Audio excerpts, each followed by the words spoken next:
There's been a lot of headlines in the news about people not qualifying for public service loan forgiveness, but do you know that the biggest mistake people make is not completing the PSLF certification or application out correctly?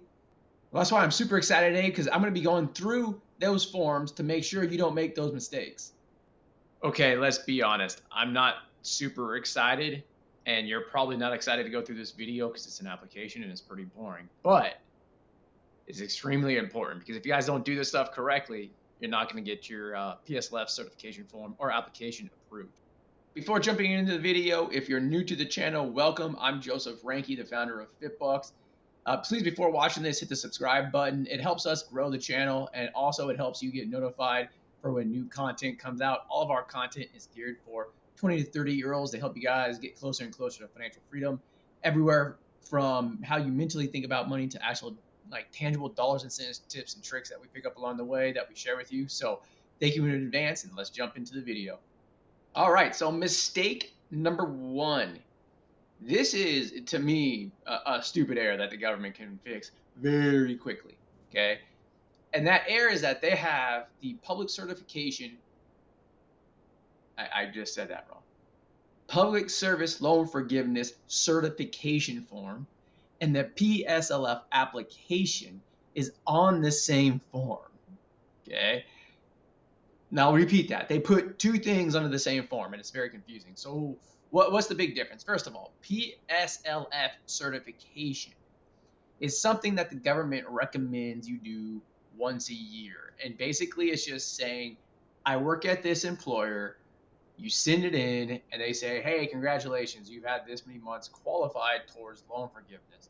They have to do that, and that's the only way that they can tell you how many months because they don't know if you're still working there or not. So you have to send in that form. Now, the key thing there is that the government recommends you do that once a year. We don't recommend it. Like at FitBucks, for our members, we tell you to do it. It is the only way that you're going to know if you're actually qualifying without having to wait the full 10 years to know if you did everything correctly or not. So make sure you fill out that PSLF certification form. Okay. Now, the PSLF application form. Before going into the PSLF application, I want to bring up an important point. We brought up PSLF certification. That is different than IDR certification. IDR certification you have to do once a year to verify your income so you can get your monthly payments for the next 12 months. PSLF certification is to verify that you're actually getting credit towards public service loan forgiveness. So if you're on public service loan forgiveness, you work at a nonprofit, you have to do both of those things to be able to qualify for public service loan forgiveness. All right, so the PSLF application is what you do when you've actually done the 120 months at the nonprofit and you're asking the government to actually forgive everything. So just to recap that, PSLF certification is to verify that you're actually getting credit over time. Okay.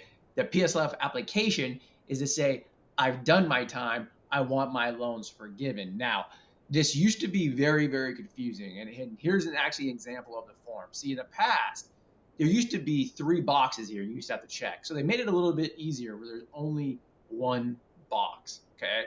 This box you would check if you're actually going for full forgiveness. That's what PSLF, this little check box is here on this PSLF form. Now, the other thing that they've done to simplify this is that the PSLF certification form is now online also. So you don't have to use this hard form. Okay. However, this question's still there. Now, if you want to go online and use it, it's at studentaid.gov /PSLF. I'll put a link to that down into the pinned comment section if you want to get to the electronic version of this form. But that is mistake number 1. All right. So mistake number 2 is watching this video and not giving it a like. Now, in all seriousness, if you're thinking this is helpful so far, make sure you hit that like button. Again, it helps us grow the channel to reach more people. It's appreciated, and thank you very much. All right, in all seriousness, the second biggest mistake is people put in the wrong employer identification number. That's the wrong EIN number. Okay, now, it's not uncommon, especially for big companies, to have multiple EIN numbers. And so the mistake that people make is that they look at their pay stub and there's an EIN number on there. And so that's what they put on the application, which a lot of times that's going to get approved because that is the correct EIN number. but we've also seen a lot of times that it's not the correct one. So there's a couple different ways to make sure you don't fall victim to this mistake. The first one is to go to your HR department and say, which employer identification number, EIN, do we actually use for the nonprofit? And the HR department should be able to tell you. So that's number one. Number two is that you can go to that studentaid.gov tool that I told you about and actually search for your company, and they will tell you which EIN number is the correct one. Okay. Now, if those both fail, but you know you work at a nonprofit, just start using the different EIN numbers for the company. So you can research a company and they might have like 5 different EIN numbers.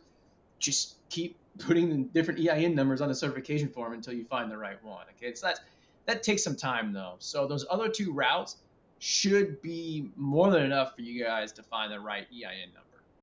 Now, I do want to make note of this about the government's studentaid.gov like help tool. Okay, I've had people call me up freaking out saying that they don't qualify and they got told that by the online help tool. Okay, what happens is in that situation is that people type in their employer and they get a message back saying that it couldn't be found, therefore it's likely that they don't qualify. Okay, the reality of that is if you work at a nonprofit and you know you work at a nonprofit, then what's going on is that it's just not in the government's database. And instead of telling you that, they tell you that you're a lot likely to qualify. I don't know why they do that, but if you know you work at the nonprofit, you can qualify. Just go to your HR department and make sure that you're using the right EIN number. Okay, so the third mistake that we see actually comes from when people fill out the hard form. And that is that where like it says start date, they'll estimate what their start date was and they don't put the actual start date. So maybe they say like, hey, April 16th was my start date, and they give it to their HR department, and the HR department crosses it out and puts April 15th was the start date. That will get denied. You cannot have cross out marks on the hard form. You have any of that, they're going to deny it because they don't know if you cross it out, they cross it out, you wrote it in after they signed it, whatever it is. They don't know that. Okay, so you can't have crossouts on that hard application form. And the very last mistake that we see is that people just don't understand how PSLF actually works. So if you want to deeper dive into that, here's a video for you that goes into exactly how PSLF works.